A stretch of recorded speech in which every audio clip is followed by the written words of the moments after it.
Alright, so Ladies and gentlemen, welcome to the Big Hit Podcast, episode number 1, brought to you by Two Jews on a Couch. And simplified, purified water. Excellent. Much better than Poland Spring, shits on Deer Park, makes Volvic look like tap water. You can't even imagine. And it was cheaper, too.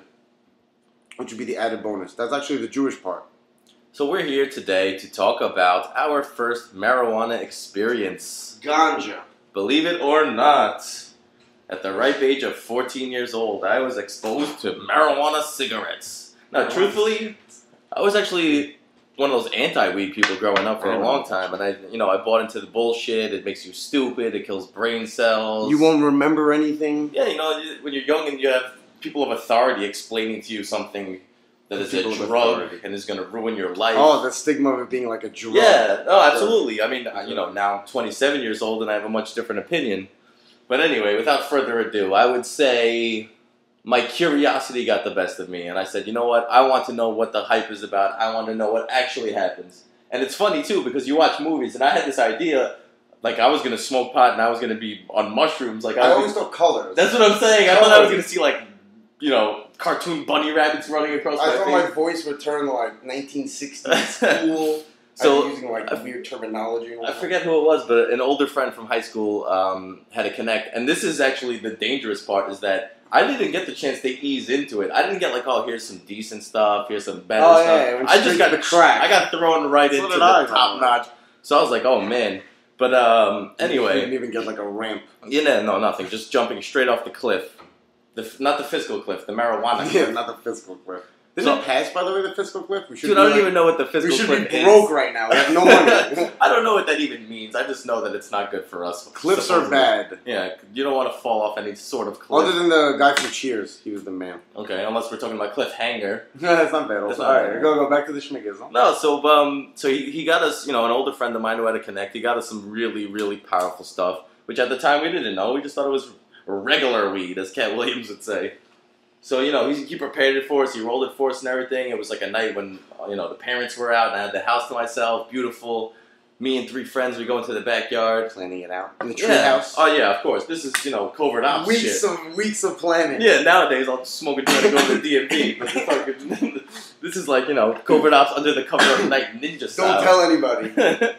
So we're in the backyard. It's probably like 9, 10 at night. It's springtime. It's warm. We're sitting around. Everybody's kind of nervous, anxious. What's going to happen? And we light it up. We start smoking it. We're passing it around. And a lot of people also told me... You're with multiple people? It's 4 people. Okay. Me plus 3, so 4-man cipher. Okay.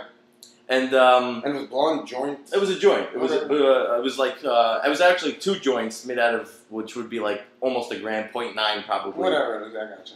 And more than enough, as they say. Oh, please, forget it. 1 hit would have done me in. But again, I also had that misconception that the first time you smoke, you don't get high. Oh, but did you smoke cigarettes before you smoked the first time? No.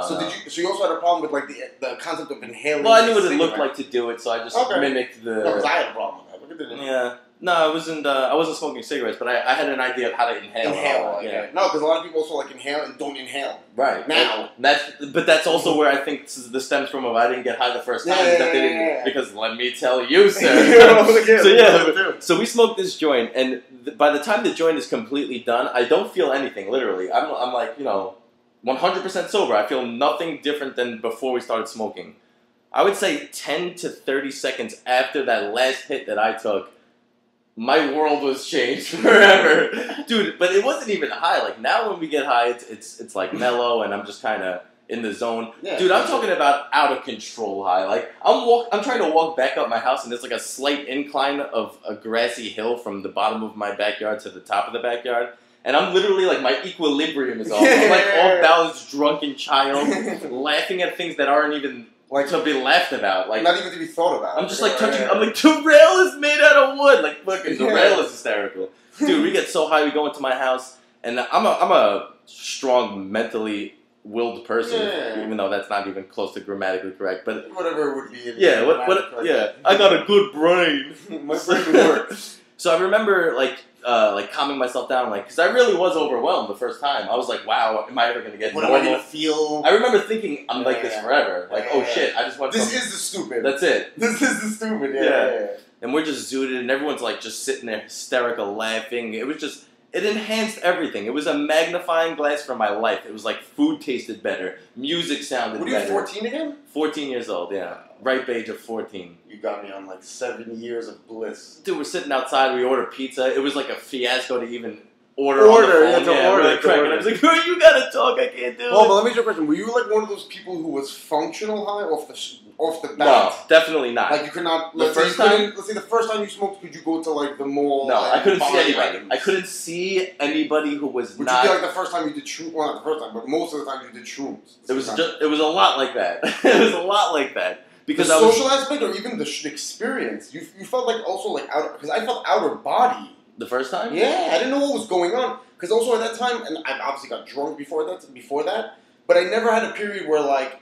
Alright, drunk was the most my mind cannot be regular, and what else is there? There is no other mind-expanding experience. It's like I can get drunk or more drunk. Right. So then when I smoked the first time, I was like, oh my god, it's not like drunk, but more drunk. It's different. Right. It's not, and it scared me. It's another state of consciousness. Yeah. Oh, yeah, consciousness. It's another state of existence, being, and that's the marijuana culture in itself. So just to wrap up the story, essentially. Towards the end of the night, when I started to get sober again, if you will, I started to then enjoy it. It was no longer overwhelming. It was a more mellow, more calm, more controllable Zooted. And it was great, dude. We were all laughing hysterical, and we were like, bro, we gotta do this carefree. again. Yeah, it was just, everything was great. But then then sobriety hit, dude, when that front door cracked open, and I heard Mom come walking into the house. I remember everybody just trying to straighten up. Oh, by the way, I don't have that anymore. Have what? That like, I have to get sober now.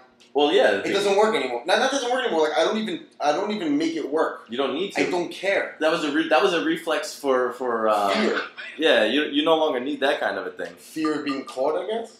I think for me personally, it was the fact that I couldn't grasp the concept of somebody else seeing me high. Because I was like, oh my god, they're going to see me high. They're going to know I'm high. Yeah, they're going to know I smoke weed, I'm a drug addict now. I remember what a stigma there was. But that's what it is. That's the bullshit that society labels on weed, that it's this bad thing. Oh, real quick. You think the stigma currently exists if you were 14 right now? Like 14-year-olds walking around have that stigma about weed? I don't think so. I'm gonna sound like a fucking old man at 27, but I swear I can't even relate to the next generation. Dude, I watched all right, I have Snoop Dogg's on TV talking about weed like it's normal. Not only that, forget about just weed, just their whole mentality, that whole generation. I have one of my best friend's younger brothers is 17. Okay. So on Facebook I'm friends with him, friends with his friends, and all of their posts are the same thing, and it's guys and girls. It's not just guys. And it's not the same thing we did. It's the same thing they're doing. They're just complaining about, and again, I sound like an old fuck, but I don't care because it's the truth. They're just complaining about everything. Dude, I wish it was the 90s when I listened to stories about my brother hanging out. I wish I had a girlfriend. I wish my boyfriend was here. I don't understand. Like, when I was growing up, it was the exact opposite. No. We knew that if there was a Facebook and when we were 14 and we posted it, people write back like, no one gives a shit. That's what I'm saying. You needed to be on the opposite. You needed to be like, bro, my life is mint, bro. I'm hanging out with girls. And the thing that they don't realize, unless it's different now, I don't know if the emo phase changed it, but you have to be the man to get the girl. You can't be like, I'm a loser, I don't get a girl. They're like, oh, well, come and be your girlfriend. Exactly. It's not attractive for somebody to put it out there for themselves. Now it's like, I'm depressed. Let's undepress you. It's like the Dr. Phil generation. It's the problem. It's a big problem. Phil. It really is. I feel terrible for him. I speak to my best friend's younger brother all the time, and he expresses to me that So what's the cutoff? Because, your sister is not like that. Yeah, and she's 22. I'm 27. You're 31? 30. So I would say 19 and under, I guess. What is that? What do we know? 2000? Like kids born after 95? Oh, 93? I'll give it 95. Which is weird to you. And you know what's also weird about? Well, two things. One, the whole craziness of oh, that's great. You have a 0 before your birthday. Like, I was born in 03. Right. How are you even alive? Dude, how about that person born in 03 doesn't even know what September 11th is yet? That I didn't even think How creepy is that? They're going to read about it in textbooks, dude. That is crazy. Yeah. Textbook situation. That's life, man. Life keeps... Oh my god, we have kids. We're in the future now. We have kids. I don't know, whatever. We're going to ruin someone else's life also. And then they're going to be in school. And then they're going to come and be like, oh, today we learned about 9/11. Oh my god. And I'm going to be like, yeah, I was on Bay Street watching it. Well, actually, you know what? This is an interesting topic because you have you were born in Israel, or you have very strong ties to Israel and the culture and the mentality and even just the overall atmosphere. Yeah, I had no where I'm going with this is the war aspect, because what I was going to say is that growing up until September 11th, I was a freshman in high school, and I saw from the windows of Susan Wagner smoke rising from Manhattan, and you know the way that day unfolded is a whole other podcast. But anyway, what I'm getting at is that up until that day, I remember this strong sense of naivete, reading in textbooks. Yeah, I remember reading in textbooks about Vietnam War, Gulf War, World War I. Such a long time ago. Yeah, exactly. Can't happen now. I remember being so comfortable thinking, I'll never see war in my lifetime. What a weird thing for a generation to have to go through a war with another country. And then, boom, September 11th, and now I realize how history repeats itself and all those typical bullshit, cliche things people say. True. 100% true. Cyclical. 100% true. And now I'm going to have to, at some point in life... To answer, like, partially your question, I mean, with the whole Israeli background thing, I had no shock when 9/11 happened. Well, I wasn't going to say that. No, I wasn't even, like... I never had that safety. Because when I was in Israel in 6th grade, I had a gas mask. So I lost that in 6th grade. Okay. I lost it in 6th grade because Saddam was shooting at us. And I didn't even understand why he was shooting at us, why we're different from him. Nothing. Right. I just knew that we might die. Right. And that alone, without even understanding the whole politics and the backstory, was enough to instill in me, not fear necessarily, but reality almost. Mm-hmm. Where 9/11 happened, I was with someone like abnormally American who was like, oh my God, you know, like whatever. And I was sitting there, not that I was by any chance glad or anything to that effect, but I was sitting there like, we almost deserve this. We're like, people, like where you were walking around for X amount of time being naive, I was walking around like, it's going to happen, look around. Like now I see people like advertisements for like, call 1-800 whatever if you see something suspicious. I would always call 911 if I saw something suspicious. They don't need to tell me. I mean, this is, you know, one of those things that anybody can say, and it sounds easier to say, but it's like, I think it would have even been less devastating and less shocking if it was troops from another country crashing the shores of America and attacking. You know what I'm saying? It was the way in which it played out. That civilians. Planes no, that was the craziest part. Was the plane flying into the. By the way, I saw what's that show called? Green Room, and they made the joke about Ron Jeremy's cock. And then this Muslim guy goes, Ron Jeremy's cock's so big, Muslim people are flying planes into it. Oh my God. Off topic. Continue. Well, listen, you know how I feel about comedy. There's nothing off limits. It's not what you say. It's how the joke is crafted. No, fuck how people take it. That's not it at all. Because that's not under your control, but that has to do with your thought process in saying it. I think... Because when you say something funny, what your thought process is, they're going to laugh. So you're taking that into account immediately. I don't know. I've listened to a lot of comedians who say that everything you write, you have no idea if it's going to get a laugh. No, you don't know, but you kind of hope.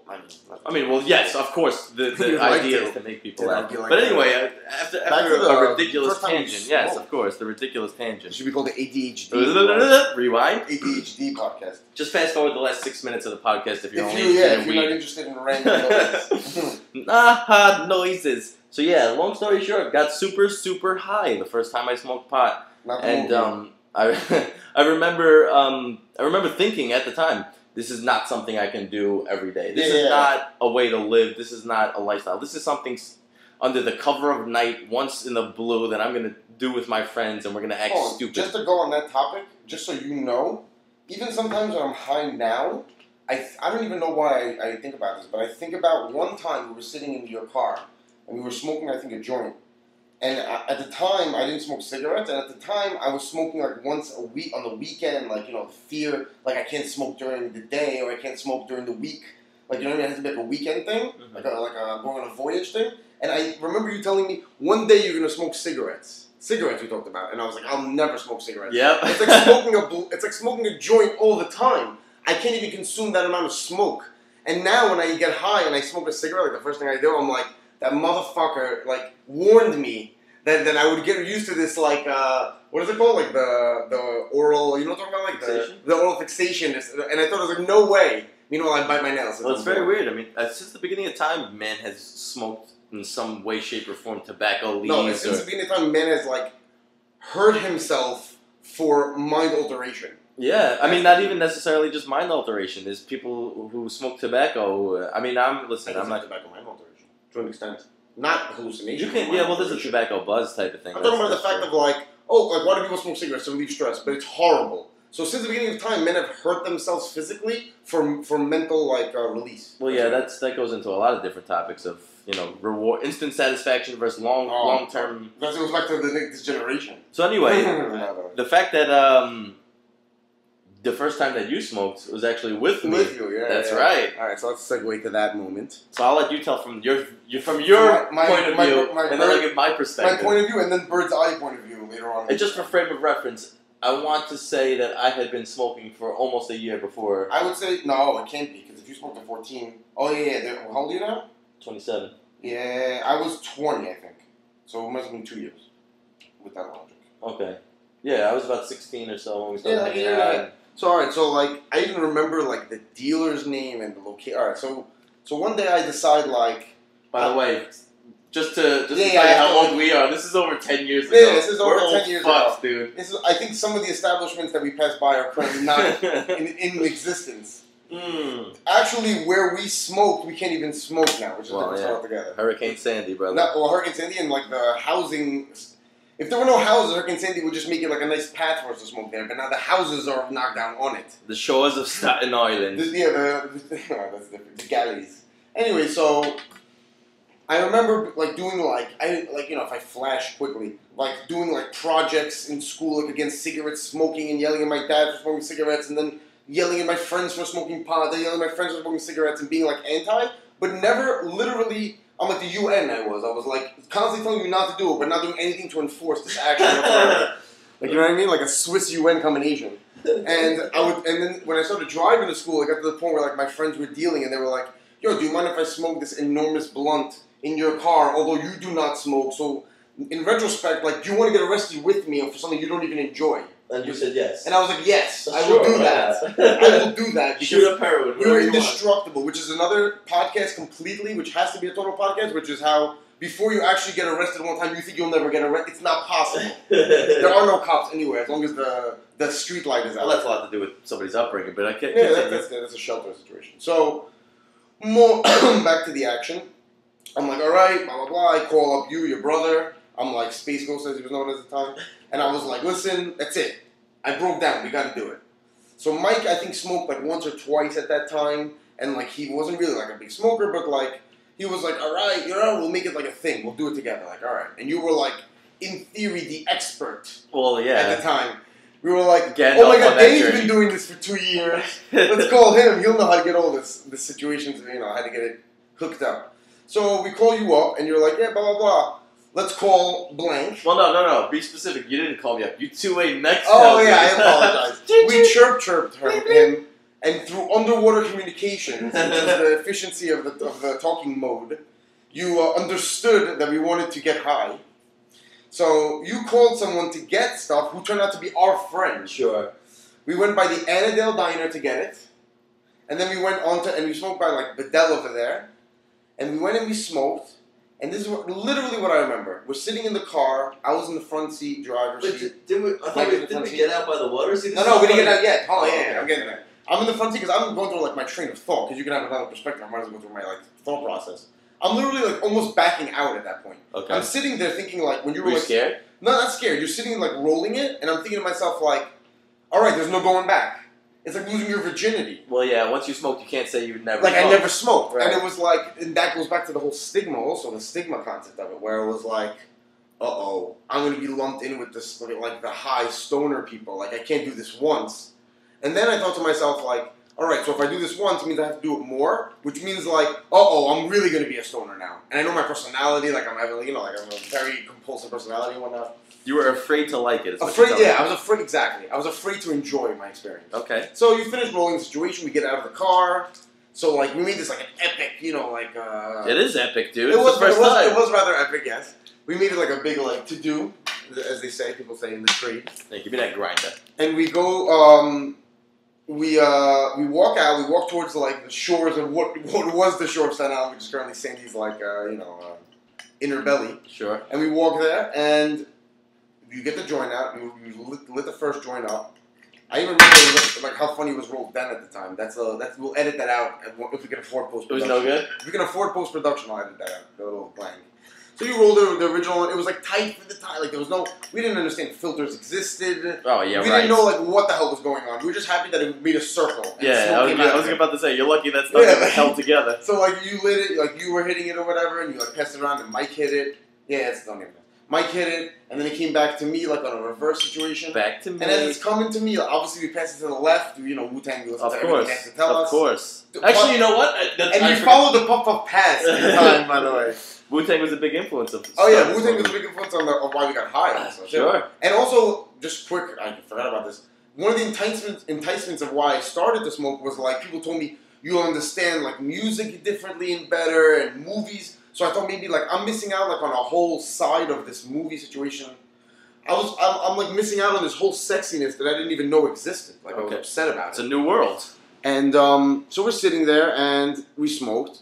It was like, you know, you gave it to me. I didn't even know how to inhale. I put it to my mouth. I did what I thought was inhaling. You know, I like Bill Clinton style. Sucked it in. Yeah, it sucked it in basically, as they said. It comes into my mouth.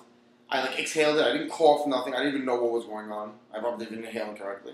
And I remember smoking a whole joint, you know, all three of us, and literally saying, no, I didn't get high. This is nothing. Okay. Like nothing. Not even I didn't get high. Like this was a waste of my time. Right. Then you're like, no, let's smoke another one. And now in retrospect, I thought it was like, for a while I thought it was that we smoked two, but it wasn't. It's that I didn't hit the first one correctly. I didn't even hit anything the first one. Okay, yeah. Second one comes around, I'm a little more acclimatized, as they say in the trade, to like, you know, hitting, I guess you could say, or pulling. And they give me the joint, I inhale it, I cough that first time, which is the virgin lungs cough, which everyone has. And I start cough. I handed it back to you. You came up to this. The first time I knew I was high in my life. I'll never forget it. I was looking at your face, ironically. You come up to me. You do like the quick, and I just started laughing so hard just from the concept of doing that, and I didn't even know why I was laughing. I remember falling on the floor and just. Like, that's it. I had no control over my body. This is what the government wants to be illegal. I was going to laugh it out until the laughing was no more. The government doesn't want you to be happy and laugh your ass off. Swine flu. They want to ban happy. West Nile. Like, death. And if you go outside, you'll get shot by poisonous darts on Asians. Unbelievable. But don't smoke pot. Do not do it. So you're high off your ass for the first time. High off my ass. And then this is the last part of the story because it was just, you know. Well, not to stroke my own ego, but was there a sense of like knowing that I had smoked before? Right. Well, I saw your face like you were waiting for me to hit that high. Right. You were like sitting there like, oh, did you get it yet? Come with me, did bro. You get it yet? Exactly. On an adventure. Where are you going? I didn't even at the time it was an adventure. Now it's Wednesday, but I didn't know like okay, it's gonna come. You know what I mean? Like, I didn't know it was going to hit me. Well, again, when I coughed, it hit me. Your only frame of reference was alcohol, which kind of slowly builds, so you feel it as you're right. Well, now my experiences with shrooms also, I knew, like, it hit a lot less harder than I thought it could hit. Yeah. But you know what I mean? Like, I knew hitting was at the possible moment.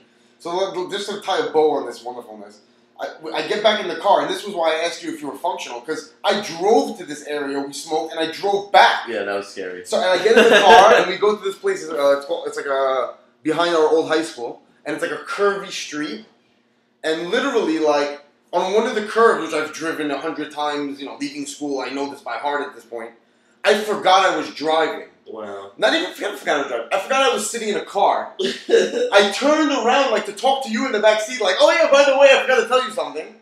And thank God your brother, thank God so we can make this podcast today, your brother grabbed the wheel, jerked it and whatnot. And we survived this horrible incident. I do remember that for sure. I remember that one. So like... Just dodge that concrete. I just got the chills from remembering the... You know what? Let's erase that last part because that's not a good... that's not a good way to prove that marijuana isn't... Oh, no. It just proves that you should not operate heavy machinery on your first go-round. Okay.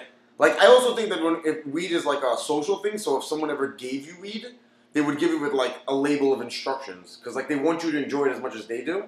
So it's not like when people, like give you, like, acid, like, bro, whatever happens, you don't know me. Like, you know what I mean? Like, it's different. Weed is, like... I take no responsibility for what happened. You know what I mean? Like, I'm not taking responsibility for, like, don't put Visine in your eyes. Like, you know, whatever the hell fucking story. People jumping and flying. And then weed is just like, yo, like...